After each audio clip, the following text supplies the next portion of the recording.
আপনি কি চাকরি খুঁজছেন? এবার মাধ্যমিক পাশ করলেই আরপিএফ এর চাকরির বিরাট সুযোগ। কিভাবে নিয়োগ করা হবে? শূন্য পদ কতগুলো? আবেদন পদ্ধতি কি? দেখুন বিস্তারিত।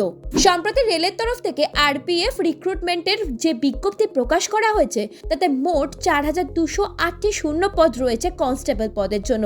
তাই যে সমস্ত প্রার্থীরা এই পদের জন্য আবেদন করতে চাও তারা প্রয়োজনীয় যোগ্যতা দেখে আবেদন করতেই পারো। এই মুহূর্তে যেমনটা জানা যাচ্ছে, আপনি যদি রেলওয়ে প্রোটেকশন ফোর্সের জন্য আবেদন করতে চান তাহলে ন্যূনতম মাধ্যমিক পাশ হতে হবে সরকার স্বীকৃত কোনো প্রতিষ্ঠান থেকে বা সমতুল্য শিক্ষাগত যোগ্যতা থাকতে হবে। কনস্টেবল পদের জন্য আবেদনকারী প্রার্থীরা সিলেক্টেড হলে সপ্তম বেতন কমিশনের লেভেল 3 অনুযায়ী বেতন দেওয়া হবে। এক্ষেত্রে 21,700 টাকা বেতন পাওয়া যাবে। আপনি যদি আরপিএফ পদের জন্য আবেদন করতে চান তাহলে শিক্ষাগত যোগ্যতার পাশাপাশি শারীরিক মাপঝোপের দিক থেকেও পাশ করতে হবে। সেক্ষেত্রে জেনারেল ও ওবিসি পুরুষ প্রার্থীদের উচ্চতা 165 সেন্টিমিটার ও ছাতি না ফুলিয়ে 80 ও ফুলিয়ে 85 হতে হবে।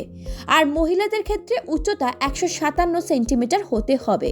তবে এসসি এসটি ও গোর্খা, মারাঠা, ডোগরা ইত্যাদি উপজাতিদের কিছু ছাড় দেওয়া হবে। কিভাবে আরপিএফ কনস্টেবল আবেদনের স্ট্যাটাস চেক করবেন? আপনি যদি আবেদনের স্ট্যাটাস চেক করতে চান তাহলে নিম্নলিখিত পদ্ধতি ফলো করতে হবে।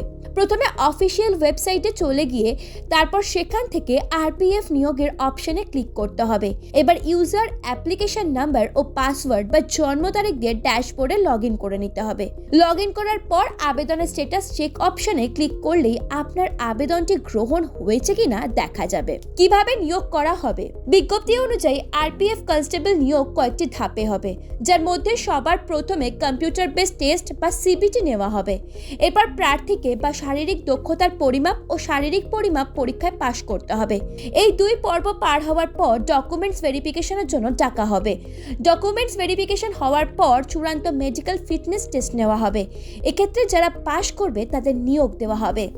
ব্যুরো রিপোর্ট, ভারত সমাচার।